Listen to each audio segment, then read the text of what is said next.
दोस्तों, मध्य प्रदेश के रतलाम से रिश्तों को झकझोर देने वाली एक कहानी निकल कर आ रही है। यहाँ पर एक मीना नाम की लड़की की शादी उसके माँ बाप एक नीरज नाम के लड़के के साथ करा देते हैं।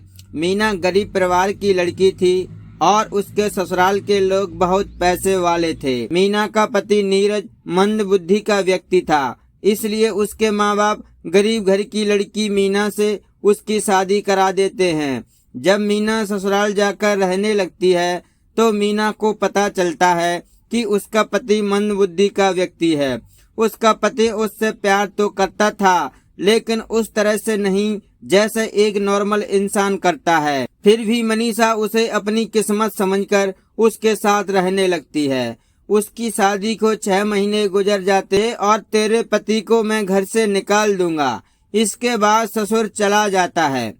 अब बहू भी डर जाती है। वो सोचती है, ससुर जी ने घर से निकाल दिया तो हम कहाँ जाएंगे। मेरे पति तो पहले से ही कम अकल के हैं और मेरे माँ बाप भी गरीब। जब पिताजी के साथ करती हो तो मेरे साथ करने में क्या परेशानी है।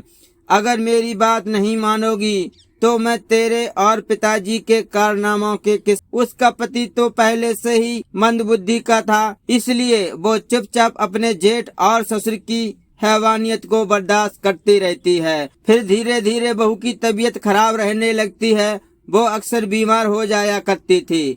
तो एक दिन उसका पति पूछता है कि आखिर तुम्हें क्या बात हो गई है, तुम क्यों परेशान रहती हो, दिन पर दिन कमजोर होती जा रही हो, कोई बात है तो तुम मुझे बताओ। तो पत्नी अपने पति से कहती है कि तुम्हारे पिताजी और तुम्हारा बड़ा भाई रोज आए दिन मुझे डरा धमका कर मेरे साथ गलत तरीके से संबंध बनाते हैं। वो पिछले कई दिनों से मुझे परेशान कर रहे हैं। मैंने कई बार तुम्हें बताने की कोशिश की, लेकिन वो दोनों हम दोनों को घर से निकाल देने की धमकी देते हैं। पत्नी की ऐसी बात सुनकर उसका पति बहुत दुखी होता है।